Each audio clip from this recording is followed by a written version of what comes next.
Auditeur de Radio Matania, je suis vraiment heureux d'introduire cette prédication du pasteur Claude-Philippe Missidi-Bazi, une prédication qui a pour titre le suivant, Jésus le serviteur souffrant, et pour test de référence, celui d'Ésaïe, chapitre 52, du verset 13 à Ésaïe, chapitre 53, le verset 12. Le serviteur souffrant, c'est une prédication que je vous recommande de la manière la plus vive possible que soit. Vous comprenez mon émotion, je suis vraiment touché. J'ai été particulièrement touché par cette prédication. Il s'agit du dernier chant du serviteur, un serviteur souffrant qui est notre Seigneur Jésus-Christ. Vous le comprendrez en écoutant cette prédication. Le serviteur du Seigneur sera exalté parce que sa souffrance nous a apporté ou nous apporte le salut. Cette prédication, dans sa version écrite, sera ou est déjà même disponible sur notre site www.églisematania.com et elle sera diffusée à 2 reprises durant les 2 heures qui lui sont consacrées. À Dieu seul et à notre merveilleux Seigneur Jésus-Christ soit la gloire, dès maintenant et à jamais. Je vous invite à prendre vos Bibles, s'il vous plaît. Nous allons continuer donc à adorer le Seigneur. Amen. À méditer sur la personne bénie de notre Seigneur. Amen. Comme dans tous ces chants que nous venons de chanter, centrés sur la mort à la croix, Amen. La vie de Jésus. Amen. Il n'y a pas de contenu plus riche et plus profond, capable de susciter autant d'amour pour Dieu et de l'adoration que de contempler le Seigneur dans sa parole. Amen, amen. Au travers donc de ces quelques mots. Hier, quand je demandais à mon fils de me montrer la liste des chants de louange, il l'a présenté. J'ai vu que le frère avait choisi les chants par rapport aux mots-clés de notre méditation. Donc, l'expiation, l'exaltation, qui était donc choisi par rapport à ce riche chapitre 53. Et c'est pas facile de pouvoir agencer les chants parce que le contenu n'est pas toujours le même. Et il y a quelques semaines, lorsque je devais faire la réunion avec le groupe de louange, n'a pas pu la faire, c'était justement pour leur dire que pendant le temps de louange, ce n'est pas le nombre de chants que l'on chante, c'est ce que le peuple de Dieu garde, avec l'identité de Dieu. Il est important de toujours se centrer sur un aspect particulier de qui est Dieu et de ce qu'il fait. Et la louange de la véritable adoration découlera toujours de ce caractère de Dieu. Et quand les gens doivent ressortir de ce lieu du culte, ils doivent repartir avec au moins une pensée qui, en tout cas, englobe la grandeur de notre Dieu. Amen. C'est valable pour la prédication. Je me force toujours à retenir une phrase, ce que les gens doivent retenir, parce que je sais que les gens ne retiennent pas tout. Donc c'est un exercice important et urgent de ce qu'à chaque fois que nous adorons, se focaliser sur un aspect de Dieu, soit sa bonté, soit sa puissance, soit son amour sacrificiel, etc. Mais quoi qu'il en soit, j'ai pratiquement 10 pages des traits de caractère de Dieu. Dieu est vraiment riche. Amen. Son identité nous dépasse. Amen. Et on n'aura pas le temps d'épuiser ça, même si je vais vivre jusqu'à 100 ans, on ne pourra jamais épuiser la grandeur de Dieu. Amen.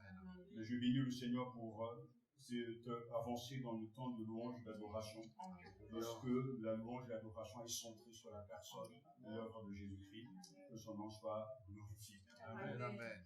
Je vous invite donc à lire ensemble Ésaïe chapitre 52, verset 13, jusqu'à 53, verset 12. Vous voyez que j'ai défini les parties que l'on donne par rapport à ces 2 chapitres, l'exaltation, l'étonnement, la substitution, l'expiation et bien sûr l'intercession. Nous sommes arrivés donc à la 5e partie donc, de ce chant, poème, et qui nous parle et qui, nous allons voir ensemble, nous montre réellement l'héritage de celui qui est mort et maintenant ressuscité dans la réalité. Accueillons la parole de Dieu. Voici mon serviteur prospérera. Il montera, il s'élèvera bien haut. De même qu'il a été pour plusieurs un sujet d'effroi, tant son visage était défiguré, tant son aspect différait de celui des fils de l'homme. De même, il sera pour beaucoup de peuples un sujet de joie.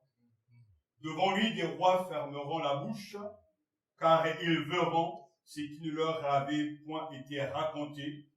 Ils apprendront ce qu'ils n'avaient point entendu. Qui a cru à ce qui nous était annoncé? Qui a reconnu le bras de l'Éternel? Il se élevait devant lui comme une faible plante, comme un rejeton qui sort d'une terre desséchée. Il n'avait ni beauté, ni éclat pour attirer le regard, et son aspect n'avait rien pour nous plaire. Méprisé et abandonné des hommes de douleur et habitué à la souffrance, semblable à celui dont on détourne le visage, nous l'avons dédaigné, nous n'avons fait de lui aucun cas. Cependant, ce sont nos souffrances qu'il a portées, c'est de nos douleurs qu'il s'est chargé. Et nous l'avons considéré comme puni, frappé de Dieu et humilié. Mais il était blessé pour nos péchés, brisé pour nos iniquités. Le châtiment qui nous donne la paix est tombé sur lui. Et c'est par ses meurtrissures que nous sommes guéris. Nous étions tous errants comme des brebis, chacun suivait sa propre voie. Et l'Éternel a fait retomber sur lui l'iniquité de nous tous. Il a été maltraité et opprimé. Et il n'a point ouvert la bouche, semblable à un agneau qu'on mène à la boucherie, à une brebis muette devant ceux qui l'attendent. Il n'a point ouvert la bouche. Il a été enlevé par l'angoisse et le châtiment. Et parmi ceux de sa génération, qui a cru qu'il était retranché de la terre des vivants et frappé pour les péchés de mon peuple? On a mis son sépulcre parmi les méchants, son tombeau avec le riche, moi qui n'ai point commis de violence et qui n'y ait point de fraude dans sa bouche. Il a plu à l'Éternel de le briser par la souffrance. Après avoir livré sa vie en sacrifice pour le péché, il lui verra une postérité et prolongera ses jours, et l'œuvre de l'Éternel prospérera entre ses mains. À cause du travail de son âme, il rassasiera ses regards. Par sa connaissance, mon serviteur juste justifiera beaucoup d'hommes, et il se chargera de leurs iniquités. Amen. C'est pourquoi je lui donnerai sa part avec les grands. Il partagera le butin avec les puissants, parce qu'il s'est livré lui-même à la mort, et qu'il a été mis au nombre des malfaiteurs. Parce qu'il a porté les péchés de beaucoup d'hommes, et qu'il a intercédé pour les coupables. Amen. Amen. Amen.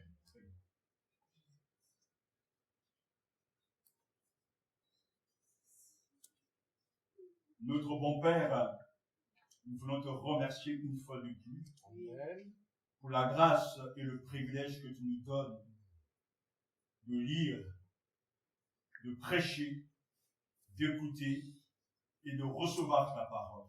Amen. Nous te prions de accompagner ta parole de ta bénédiction. Amen. Que cette parole touche nos vies, notre cœur, et nous donne de nous ouvrir à toi. Amen. Afin de t'aimer, de te servir et de t'obéir. Viens par la puissance de ton Esprit Saint. Amen. Nous convaincre de ce qui est écrit. Amen. Et explique-nous toi-même ce dont tu parles via le prophète Ésaïe. Prends-nous par la main. Amen. Et marche avec nous comme tu as marché avec les 2 disciples. Amen. Sur le chemin d'Emmaüs. Explique-nous les choses qui te concernent. Et donne-nous de grandir Donne-nous de mûrir. Amen, amen. Donne-nous de nous nourrir de toi. Et que le cœur soit brûlant d'un feu nouveau. Amen. Lorsque nous regagnerons nos maisons. Alléluia. À toi la gloire et à toi seul le À règne. toi, Seigneur. Aujourd'hui et pour toujours. Amen. Amen, amen. Prenez place.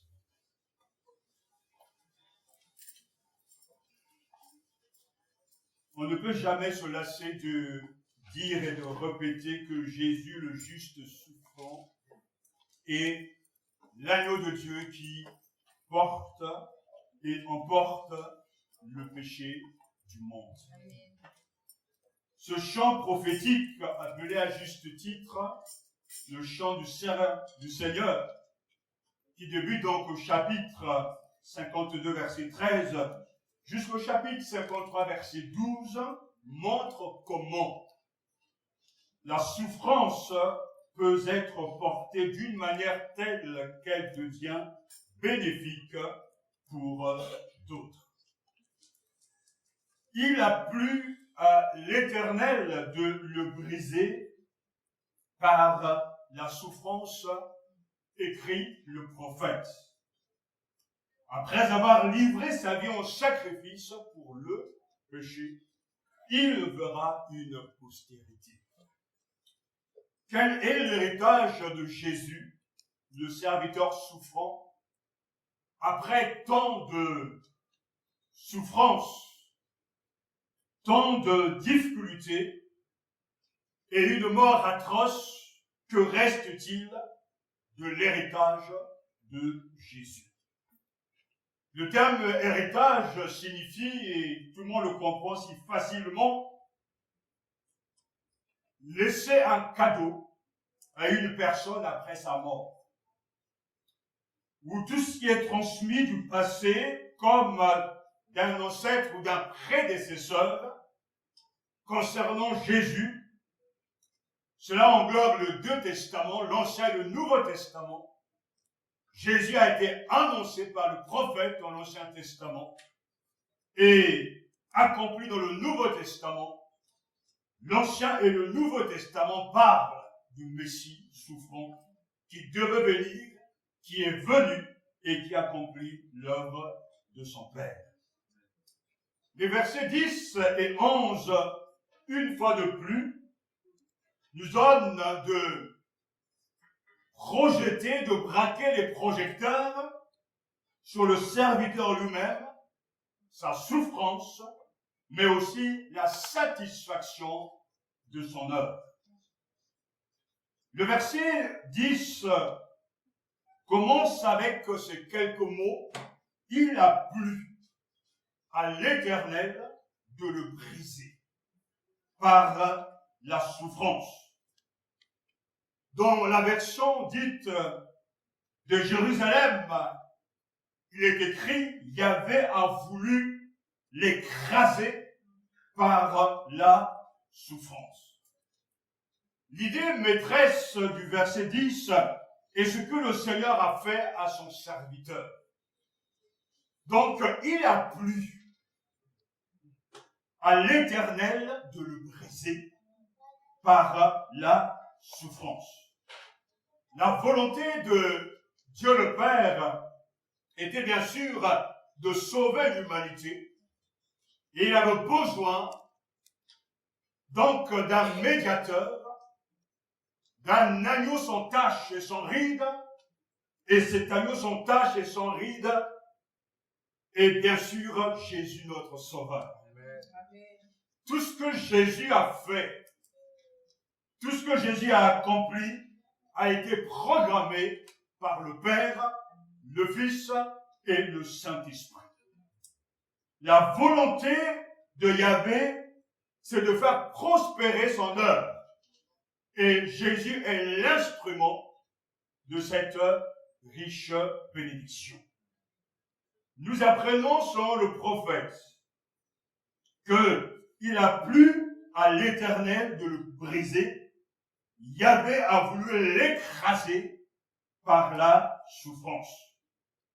Ça veut dire que Dieu le Père prend l'initiative de briser son Fils par la souffrance.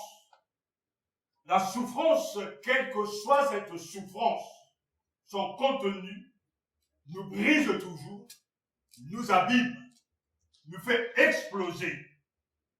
Lorsque nous réalisons que le péché entre dans le monde et que la souffrance est là, nous sommes les premiers à crier auprès de notre Dieu de nous libérer de notre souffrance.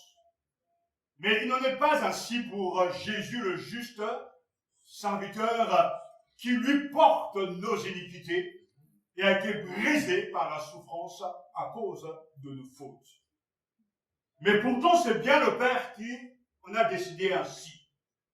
Après avoir été donc livré, le serviteur aura plus de jours après avoir été mort, il aura une descendance. Lorsque Dieu abîme quelqu'un, ce n'est jamais dans le but de l'abîmer pour toujours, mais l'abîmer en lui donnant aussi le remède pour être restauré. Amen. Le péché nous abîme, le péché nous déforme.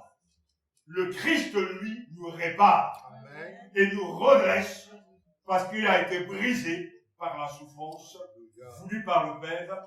Après avoir livré sa vie en sacrifice pour le péché, la Bible dit, il verra ça, une postérité et prolongera ses jours.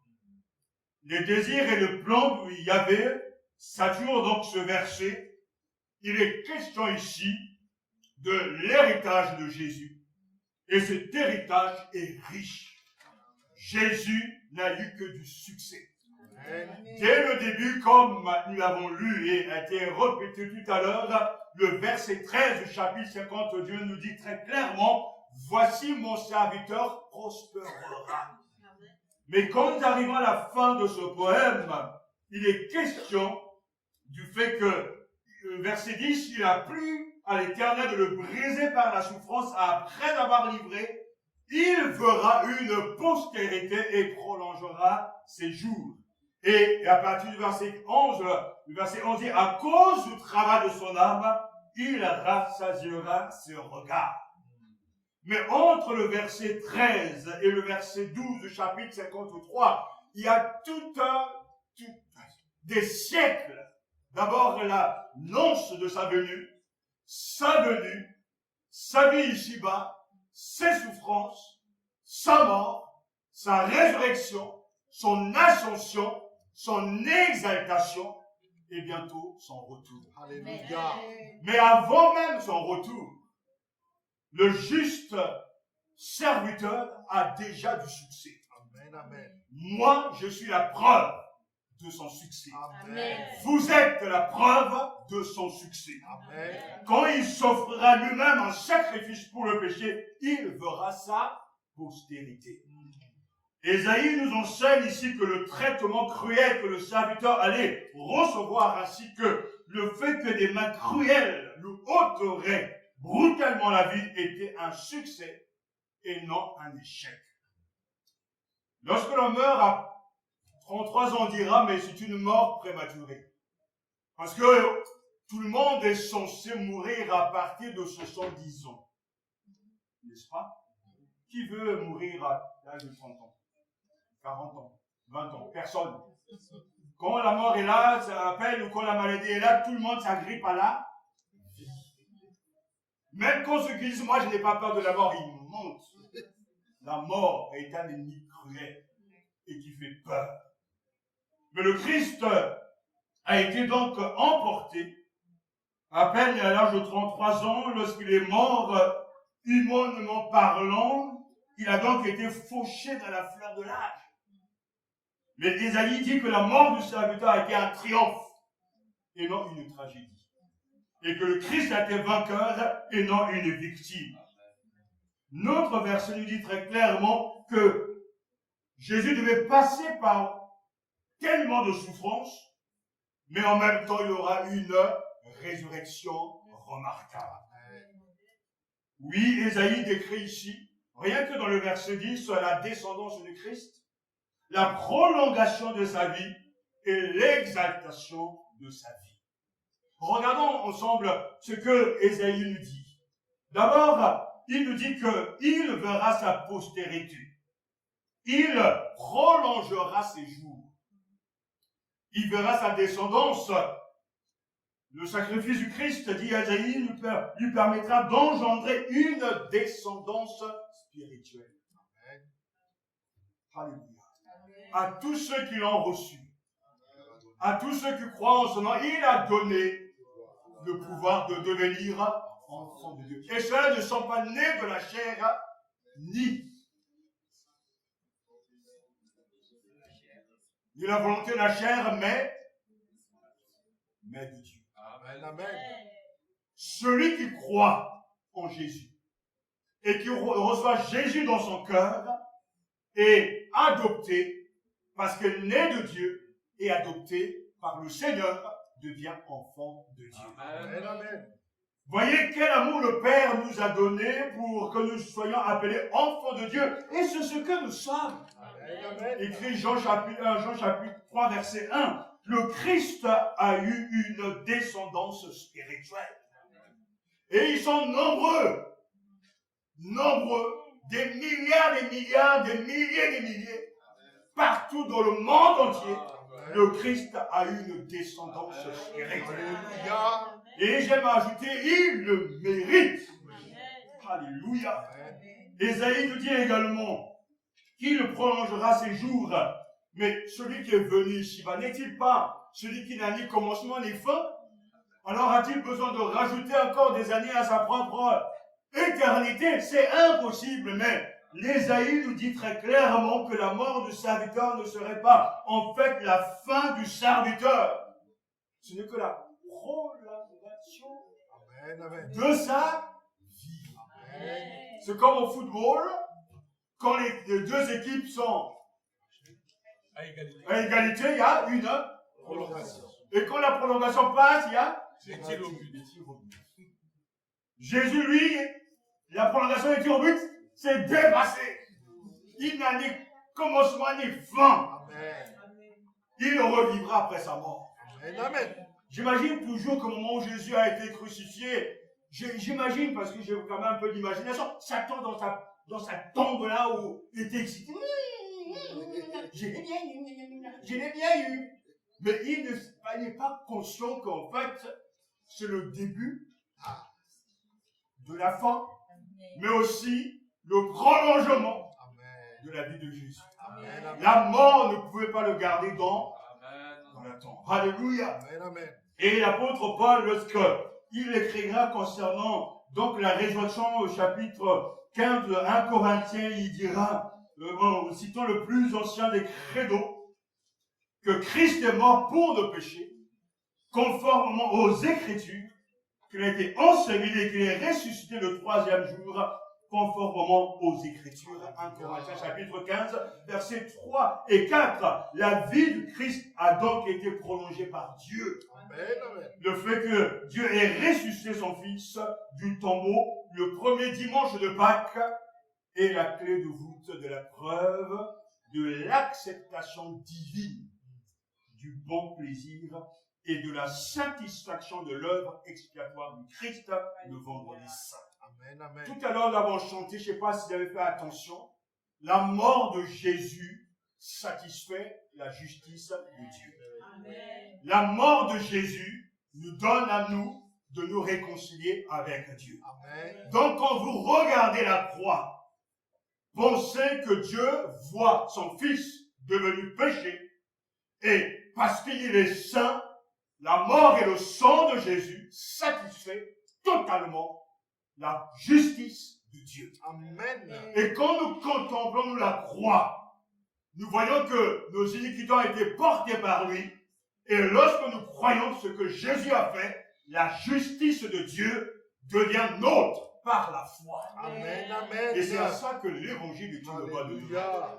Comment moi, un pécheur perdu et coupable, pourrais-je comparer devant un Dieu juste et saint? Pose la question du théologien. Ce n'est que par les meurtrissures de Jésus, Amen. par son sacrifice, sa justice est devenue ma justice. Dimanche prochain, nous verrons ce que cela signifie parce que c'est là vraiment l'héritage que Jésus nous laisse. Il justifiera beaucoup. de ses enfants. Alléluia. Mais revenons avec le verset 10. Il y a d'abord la descension du Christ, la prolongation de sa vie, mais aussi la prospérité du Christ. La volonté de l'Éternel prospérera entre ses mains. Les souffrances du Christ ont été couronnées de succès et n'ont pas été gaspillées, car la volonté de Dieu a prospéré et s'est épanouie à travers elle. Alléluia. Amen. Frères et sœurs, la mort du Christ n'a certainement pas été un gaspillage de vie, car la mort du Christ a accompli le salut éternel des élus de Dieu. Amen. Amen. Entrer une fois pour toutes dans le sanctuaire, non pas avec du sang des boucs et de jeunes taureaux, mais avec son propre sang, nous ayant acquis une rédemption éternelle. Alléluia. Alléluia. Amen. Ce verset doit être connu de tous les croyants. Hébreux chapitre 9, verset 12, je le relis parce qu'il est riche de sens. Entra une fois pour toutes dans le sanctuaire. Non pas avec du sang de bouc et de jeunes taureaux, mais avec son propre sang, nous ayons acquis une rédemption éternelle. Vous savez, il est important que dans les églises, on arrête de faire croire aux gens que leur plus grand besoin est la réussite matérielle ou la réussite, le bien-être physique. C'est un des pièges que Satan aujourd'hui utilise même au sein de les églises évangéliques. Ou parce que les gens sont malheureux, souffrants, il faut leur prêcher constamment l'évangile du bien-être. Frères et sœurs, je ne suis pas contre du fait que chacun doit être déchargé de ses soucis, de ses inquiétudes. Mais le plus grand bienfait et le plus grand trésor pour un être humain, né d'hommes et de femmes, c'est de recevoir le pardon de ses péchés. Amen. Le péché nous abîme. Le péché, s'il n'est pas arrêté par la repentance, la confession, le pardon de Dieu, peut te conduire dans le séjour des morts, en enfer. Et là, tu pourras toujours réclamer ton bien-être matériel ou ton bien-être physique. Tu seras malmené et châtié pour toujours. Alors, frères et sœurs, revenez à une juste compréhension de ce que la Bible enseigne. Le Christ nous offre la rédemption éternelle, Amen. le rachat de nos âmes, le pardon de nos péchés. Et vu le pécheur puissant que je suis, je rends grâce à Dieu de ce que j'ai un puissant Seigneur et Sauveur qui Amen. pardonne mes péchés Amen. et qui me recevra dans sa gloire. Pour Alléluia. chanter à toujours sa gloire et sa victoire. Oui, ce n'est pas par le sang des taureaux des boucs, mais par son propre sang que nous avons accès dans le sanctuaire de Dieu. Et c'est là l'héritage de Jésus, le Sauveur victorieux. J'aime lire l'Apocalypse parce que c'est la clé, c'est la fin de l'histoire et tout y est. Lorsque je peux lire dans Apocalypse chapitre 7 verset 9 où je vois là l'héritage de Jésus, l'immense succès de l'œuvre de mon Seigneur, il est écrit après quoi? Voici qu'apparut à mes yeux une foule immense que nul ne pouvait dénombrer, de toute nation, race, peuple et langue, debout devant le trône et devant l'agneau, vêtus de robes blanches, des palmes à la main. Oh, une foule immense. Et à chaque fois que je lis l'Apocalypse, je dis toujours, je suis là dans cette foule-là. Amen. Amen. Parce que l'histoire est déjà finie. Amen. Ceux qui ont été prédestinés au salut sont déjà dans la gloire. Amen. Notre séjour terrestre ne pourra jamais arrêter notre marche avec Dieu. Amen. Même s'il y a des difficultés, même s'il y a de beaucoup d'encombrants autour de nous, devant nous, nous passerons toujours. Alléluia. Parce que celui qui nous a appelés dès la fondation du monde ne peut pas échouer. Amen. Parce que le remède à sa victoire, c'est la mort de son propre fils. Amen, de son amen. sang qui a coulé pour que nos âmes soient rachetées. Béni sois-tu, Seigneur, de ce que tu as accepté, non pas avant tout un diadème, une couronne royale en or, mais d'abord une couronne de vie. Et aujourd'hui, tu es couronné de gloire à cause de ce que tu as fait. Oui, Seigneur, merci de ce que ce matin, ton héritage est là. Aujourd'hui, dans 10 ans, et dans même 20 ans, si Jésus n'est pas revenu, Jésus continuera à rassembler son peuple et prendre soin de son héritage. Alléluia. Nous sommes l'héritage que le Père a confié à son Fils. Et dans ses mains, entre ses mains, nous ne pourrons jamais nous perdre. Je connais mes brebis me connaissent. Je n'ai perdu aucun de ceux que tu m'as confiés. Je ne te prie pas pour le monde, mais je te prie pour ceux que tu m'as donnés. Amen, amen. Et Jésus prie, le Père entend, parce que toutes les prières de Jean ont été exaucées. Ça veut dire que les chrétiens qui croient, rachetés, ne peuvent pas être perdus. Alléluia. Même si à un moment donné tu te détournes, tu reviendras toujours à ton Père. Parce que c'est ainsi. Gloire et louange. Alléluia. Oui, quelle espérance, frère. C'est vrai. Amen, amen. Et ça doit ragir la foi. Amen, Te amen. permettre même d'aller à la préfecture, même si c'est compliqué. Mais avoir du courage. Ça te permettre d'aller même au travail, même quand c'est compliqué. Avoir du courage. Amen. Aller visiter ton frère ou ta soeur malade à l'hôpital avec du courage. Amen. Parce que oui, il y a de l'espérance. Amen, Pour celui qui est amen. sauvé, qui a reçu le pardon de ses péchés. Et Isaïe lui dit, oui, voilà l'héritage de Jésus. Et enfin, le verset 11, le livre nous poursuit encore et il nous interpelle. C'est l'une des déclarations les plus complètes comme jamais écrites sur la théologie de l'expiation. À cause du travail de son âme, il rassasiera ses regards. Par sa connaissance, mon serviteur juste justifiera beaucoup d'hommes et il se chargera de leurs iniquités. Vous voyez, j'attire votre attention une fois de plus, frère, sur le fait, à cause du travail de son âme, il sera rassasié. À la suite de l'épreuve endurée par son âme, il verra la lumière et sera comblé. C'est bon, lorsque l'on travaille, de nous réjouir du fruit de notre travail. La dernière fois, je suivais un reportage, c'était un entrepreneur et qui se disait, mais j'ai tout donné. Et j'ai cassé ma tirelire, j'ai fait après la banque, mais ma boîte ne marche pas. Il n'y a rien de plus triste que de s'engager, d'avoir un projet, de le réaliser et de ne pas en tirer des bénéfices. C'est une tragédie et c'est triste. Et il peut arriver que dans la vie, il y a des tragédies, il y a des insuccès, et que le service après-vente n'est pas toujours à la hauteur.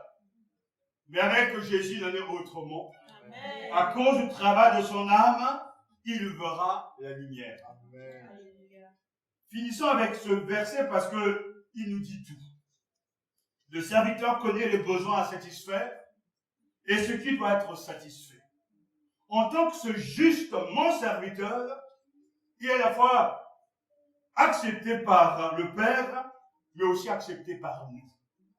En tant que juste, il est bien sûr exempt de tout péché, parce que celui qui s'est identifié à nous pour porter notre péché.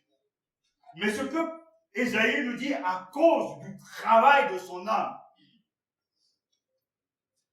le salut des âmes est une grande satisfaction pour le Seigneur Jésus. La mort du Christ était intentionnelle, comme je l'ai dit, et non inutile. Et fructueuse et non futile. La vie donc devait résulter de sa mort. Il verra le fruit du travail de son âme et sera satisfait. D'abord, Jésus verra le fruit de son travail. Parlant de sa mort, il verra le fruit de son travail. L'heure est venue, dira-t-il, pour le Fils de l'homme d'être glorifié. En vérité, je vous le dis, si le grain de blé ne tombe en terre et ne meurt, il reste seul. Mais s'il meurt, il porte beaucoup de fruits. Jean chapitre 12, versets 23 et 24. Jésus explique très clairement, pour avoir du fruit, la mort doit d'abord s'imposer. C'est ainsi que son âme sera rassasiée, nous dit le verset 11, à cause du travail de son âme. Le Seigneur apporte nos péchés, et parce qu'il apporte nos péchés qu'il est mort, il porte aussi les germes de notre résurrection. Le Seigneur Jésus est même manifestement la métaphore de la moisson pour décrire à la fois le salut et la damnation. Il explique ici que l'heure est venue pour le Fils de l'homme d'être glorifié. Mais comment être glorifié? Nous, on pense à une grande puissance, une manifestation d'une grande puissance. Mais Jésus montre le chemin de la glorification, et ce chemin, c'est la mort. Si le grain de blé ne tombe en terre et ne meurt, il reste seul. Mais s'il meurt, il porte beaucoup de fruits. Et c'est ce qu'il dit même à la fin de son message, Matthieu chapitre 13, verset 3, laissez croître l'un et l'autre dans la parabole du blé et de l'ivraie, laissez croître l'un et l'autre jusqu'à la moisson. Et au moment de la moisson, je dirais au moissonneur, ramassez d'abord l'ivraie et liez-la en botte pour la brûler, mais amassez le blé dans mon grenier. La vie de Dieu passe par la mort. Mais il ne s'agit pas de notre mort à nous, mais de la mort du juste souffrant Jésus. Et Ésaïe est tellement profond, il insiste sur le fait qu'à cause du travail de son âme, le travail de son âme, il est préoccupé ici par les souffrances spirituelles du serviteur et non de ses souffrances physiques. Le mot endurer, ou le mot travail utilisé ici est le travail qu'on utilise, bien sûr, en tant que médecin le connaît, lorsque l'on parle des douleurs de l'accouchement d'une femme. Je ne suis pas une femme comme vous le voyez.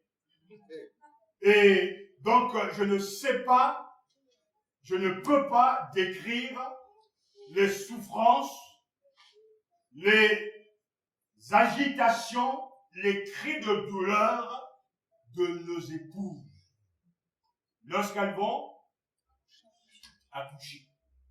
Aujourd'hui, il y a quand même un petit malin qui est passé par là parce qu'aujourd'hui, il y a des accouchements avec la péridurale sans douleur.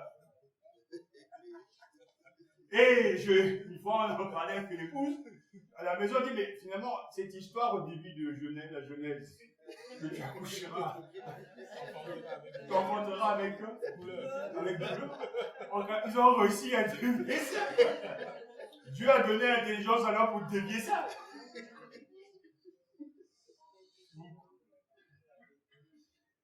Mais béni soit Dieu pour cette grâce. Parce que nos mamans jadis n'avaient pas ce privilège-là. Et il y a même des dames, en tout cas, qui refusent. Parce qu'elles veulent ressentir qu'elles soient bénies. Vous comprenez bien que dans le monde physique, les douleurs de l'accouchement d'une femme conduisent toujours à la joie de la naissance. C'est vrai qu'à un moment donné, même quand tu as eu un enfant, ça a été douloureux, mais elle te dit, ah, on aura notre enfant dans 2 ou 3 ans, n'est-ce pas? Finalement, tu n'as pas assez galéré, quoi. Mais ceci, c'est une belle image. Il faut dire que le Seigneur nous montre très clairement qu'à cause du travail de son âme, ça a été douloureux. De mettre au monde la gratuité de notre salut.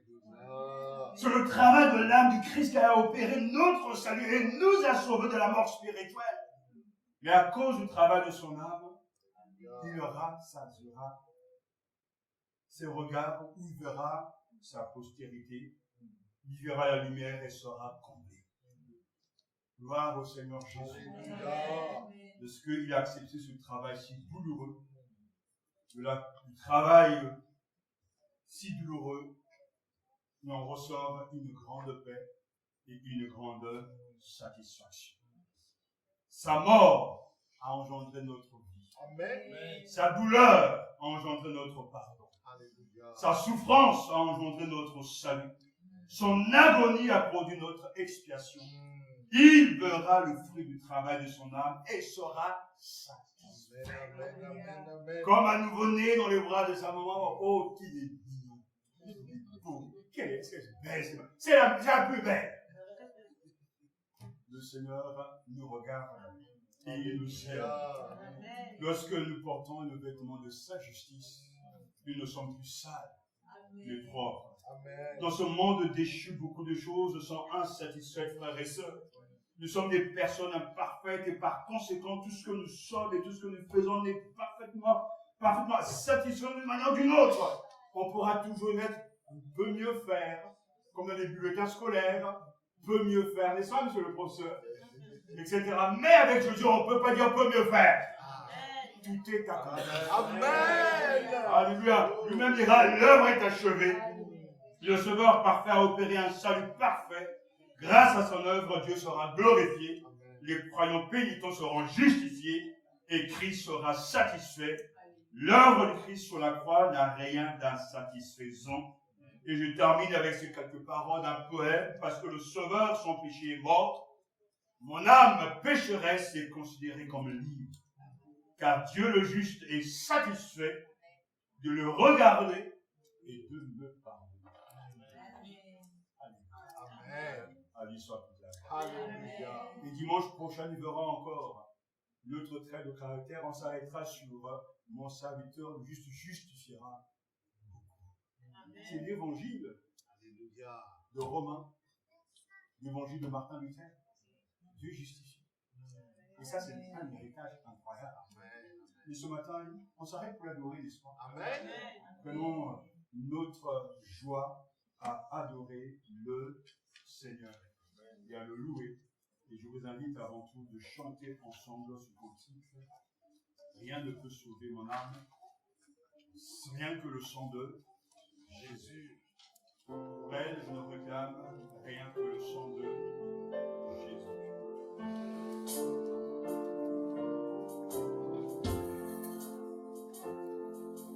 Rien ne peut sauver mon âme, rien que le sang de Jésus. Pour elle, je ne réclame rien que le sang de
trois personnes qui riches de la prière louange, prière demande, son inspiration.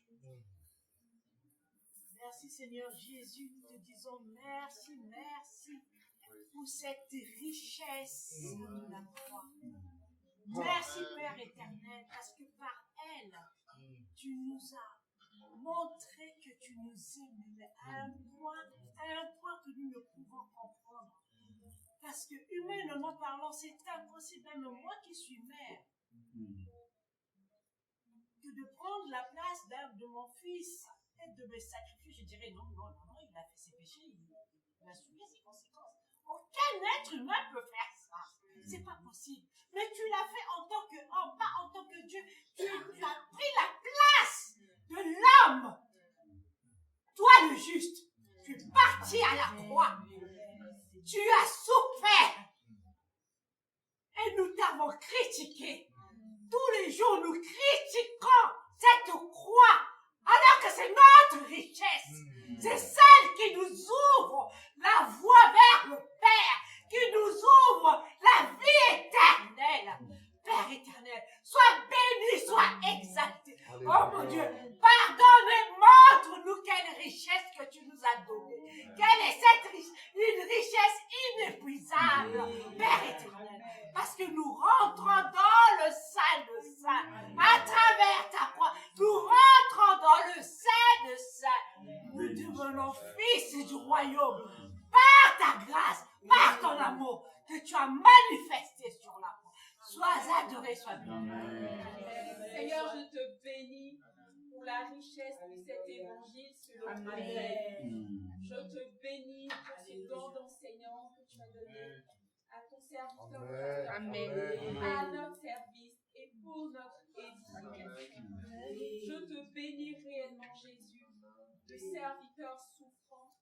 Je te bénis parce que ton œuvre a prospéré. Nous sommes la preuve que ton œuvre a réussi, que Dieu a été satisfait, que la justice de Dieu a été remplie.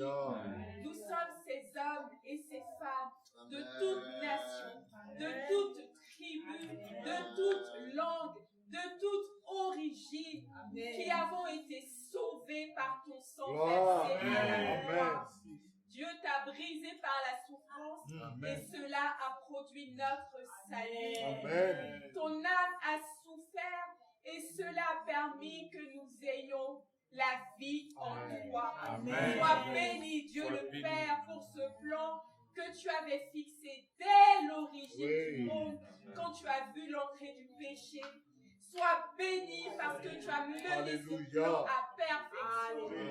Sois béni, Jésus, pour ton obéissance. Sois béni pour tout ce que tu as réalisé. À toi soit toute notre reconnaissance. Amen. Amen. À toi soit tout. Alléluia, vas-y ma soeur. Nous te bénissons, Seigneur, pour cet héritage, Seigneur. Nous te bénissons, Seigneur, parce que tu as eu du succès. Amen. Continue d'avoir du succès. Amen. Nous te bénissons pour la fin de l'histoire qui est connue, Seigneur. Amen. Tu réussiras encore. Alléluia. À ta volonté. Nous t'adorons. Cela. Merci pour toutes ces paroles que tu nous révèles. Amen. Nous te prions pour le champ de mission de la France. Amen. Nous croyons qu'il y a de nombreuses descendants ici. Amen. Nous croyons, Seigneur, qu'il y a de nombreux enfants qui doivent encore rentrer dans la bergerie. Et nous te demandons, Seigneur, de rencontrer la France. Amen. Nous te prions pour nos futurs frères et sœurs musulmans, Seigneur. Visite-les dans cette période de Ramadan. Attirez à toi, révèle-leur, Seigneur. Le serviteur souffrant, révèle-leur, Seigneur. Jésus-Christ, révèle-leur, Seigneur. La croix, Seigneur, et qu'ils soient sauvés, Seigneur. Nous prions, Seigneur, pour les frères catholiques, Seigneur. Nous te prions de te révéler à eux. Dans ces temps de carême, visite-les, Seigneur. Qu'ils te connaissent, Seigneur. Qu'ils reviennent à toi, Seigneur. Nous prions, Seigneur, pour la France, Seigneur, qui ne te connaît pas. Afin, Seigneur, qu'elle vienne à toi. Nous te bénissons parce que tu as du succès en toi. Tu as la victoire parce que tu as du réussite dans cette nation,